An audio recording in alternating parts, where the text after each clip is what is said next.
Hi everyone, welcome back for another read aloud. I'm still in my cozy clothes this morning, and maybe you still are too. But we are going to read Not Quite Narwhal. So, your job as readers is to think about what happens in the beginning, the middle, and the end of this book. I want you, after we read, to get a blank piece of paper and just write out a few sentences for each part of the book, and you can draw pictures on the side. So, beginning, middle, and end.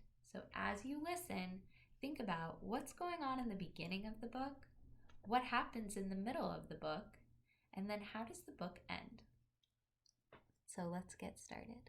Not Quite Narwhal by Jessie, Sima.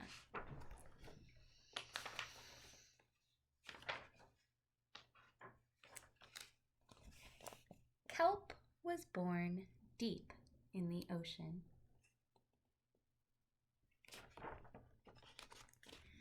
He knew early on that he was different from the other narwhals.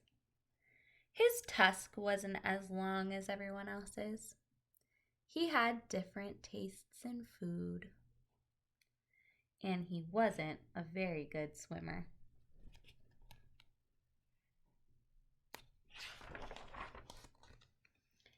But his friends didn't seem to mind, so Kelp decided he wouldn't either.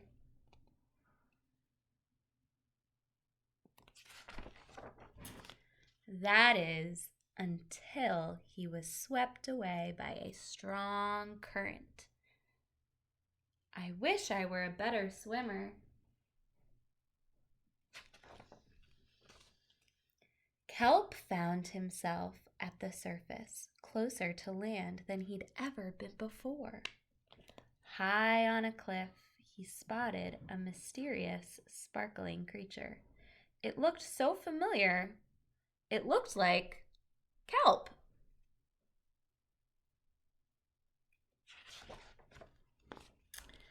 Kelp swam toward land as fast as he could, which wasn't very fast at all, hoping that he could catch up with the creature that looked just like him. When he finally reached the shore, Kelp felt a little bit anxious. He had never left the ocean. He was nervous about walking for the very first time, but the land creatures made it look so easy.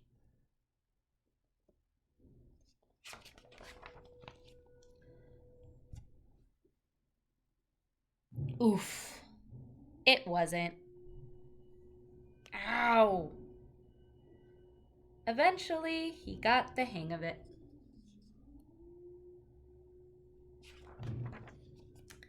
Everything on land was strange and beautiful, but also kind of scary. Kelp began to think he might never find the creature that looked just like him, but as he stumbled out of the forest,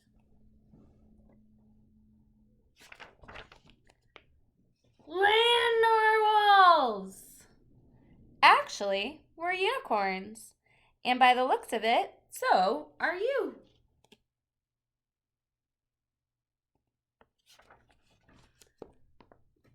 Kelp had never heard of unicorns before.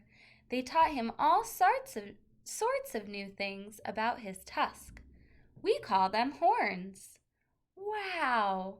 But they introduced him to unicorn delicacies, unicone, and they showed him how to gallop. There was no doubt that Kelp was, in fact, a unicorn. He was having so much fun that he didn't want to leave.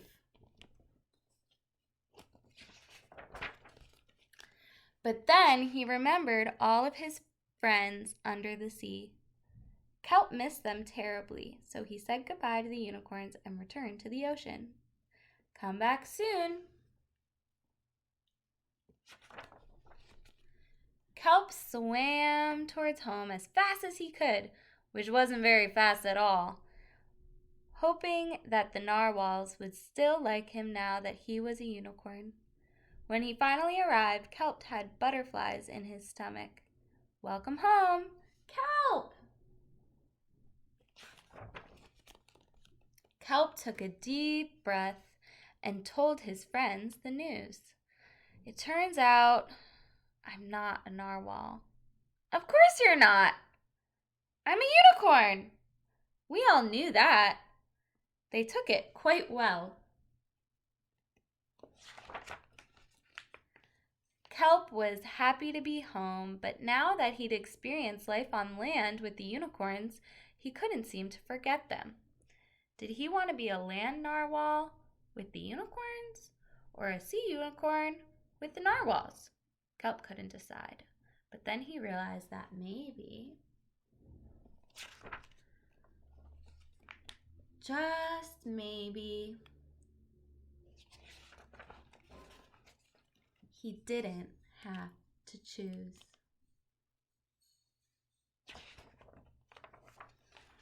I love that book. I love it because it encourages everybody to be themselves. And I just love the pictures in that book.